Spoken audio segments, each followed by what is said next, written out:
suis le docteur Kadir El-Fouzia, spécialiste en otorhinolaryngologie, en pathologie du sommeil. Alors plusieurs fois on m'a posé la question de savoir est-ce que le ronflement est une maladie. Alors je peux vous dire que chez l'enfant c'est une véritable maladie parce que le ronflement il est dû généralement à une hypertrophie des amygdales, à une hypertrophie des végétations adénoïdes. Il peut être dû également à un problème d'allergie, mais en tous les cas, c'est une maladie qu'il faut absolument traiter. Car si elle n'est pas traitée, l'enfant va mal dormir, il va mal se réveiller, il sera perturbé pendant sa classe et plus que ça, le sommeil ne sera pas récupérateur et les hormones de croissance qui normalement sont sécrétées pendant le sommeil ne le seront pas et c'est un enfant qui aura des troubles de la croissance et même de la croissance maxillofaciale.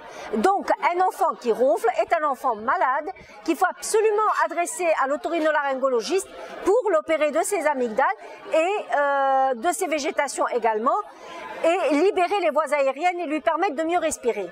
Maintenant, chez l'adulte, c'est un autre problème. Le ronflement, il peut être simple, soit secondaire à un repas qui est copieux en fin de nuit, il peut être secondaire à la fatigue tout simplement, mais quand le ronflement se complique par des syndromes d'apnée du sommeil, alors là, il faut absolument traiter et aller voir le spécialiste du sommeil.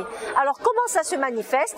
Par des céphalées le matin, une impression de ne pas avoir dormi du tout le soir, même s'il a fait ses 8 heures du sommeil, et ceci est dû au fait qu'à chaque arrêt respiratoire, le cerveau, qui est mis en alerte par rapport à l'hypoxie, va se réveiller pour réveiller l'organisme et lui permettre de reprendre sa respiration, et ça fait que le sommeil est déstructuré et il est complètement fractionné.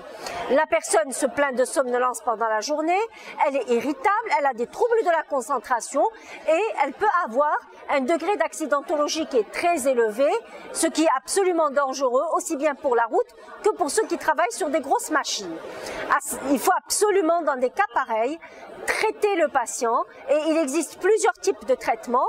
Ce sont essentiellement la chirurgie, les orthèses d'avancée mandibulaire et les machines à pression positive continue. Si la personne ne se fait pas traiter, elle risque de voir apparaître de l'hypertension artérielle, des troubles du rythme, un diabète et une obésité. Il y a des facteurs qui font que le ronflement peut se compliquer de ce syndrome d'apnée du sommeil et c'est pour ça qu'il faut absolument les éviter.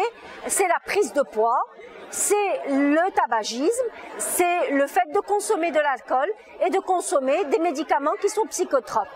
Le poids santé est extrêmement important chez le ronfleur pour que son ronflement, qui est simple, n'évolue pas vers un syndrome d'apnée obstructive du sommeil.